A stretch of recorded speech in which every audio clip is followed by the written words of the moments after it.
আপনি আপনার মোবাইল ফোনে বিভিন্ন ধরনের অ্যাপস বা অ্যাপ্লিকেশন ব্যবহার করেন। কিন্তু এই সকল অ্যাপসের ভিতরে কিন্তু কিছু অ্যাপস আছে যেগুলো আপনার তথ্যের অ্যাক্সেস নিয়ে থাকে। অর্থাৎ আপনার গোপন তথ্য, পাসওয়ার্ড বিভিন্ন ধরনের অ্যাক্সেস কিন্তু সে নিয়ে থাকে। সো এতে আপনার তথ্য চুরি হওয়ার সম্ভাবনা রয়েছে। সো এই অ্যাক্সেস নেওয়া আপনি বন্ধ করতে পারেন। সো কিভাবে বন্ধ করবেন সেটা আমি দেখিয়ে দিচ্ছি।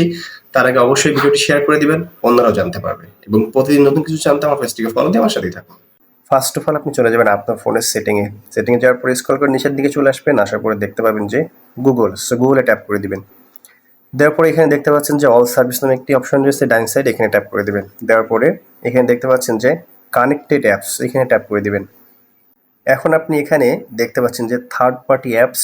সো স্ক্রল করে নিচের দিকে আসলে আপনি দেখতে পাবেন যে এই অ্যাপসগুলো অর্থাৎ এই অ্যাপ্লিকেশনগুলো আপনার সকল তথ্যের কিন্তু অ্যাক্সেস নিয়ে রেখেছে, যা এই তথ্যগুলো ভবিষ্যতে সামনের শো হতে পারে এবং আপনার তথ্য চুরি হতে পারে। সো এই অ্যাপসগুলো আপনি কি করবেন, এখান থেকে ডিলিট করে দেবেন। তার জন্য আপনাকে যেটি করতে হবে, এখানে এই যে অ্যাপস রয়েছে এর উপরে ক্লিক করতে হবে। সো আমি এখান থেকে অ্যাডোবির উপর ক্লিক করে দিব।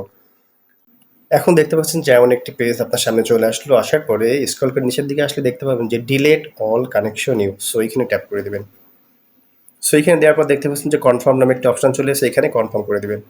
দেওয়ার পরে দেখবেন যে ওই অ্যাপসটি ওখান থেকে ডিলিট হয়ে যাবে, অর্থাৎ আপনার অ্যাক্সেস আর নিতে পারবে না, আপনার কোনো তথ্য চুরি হবে না।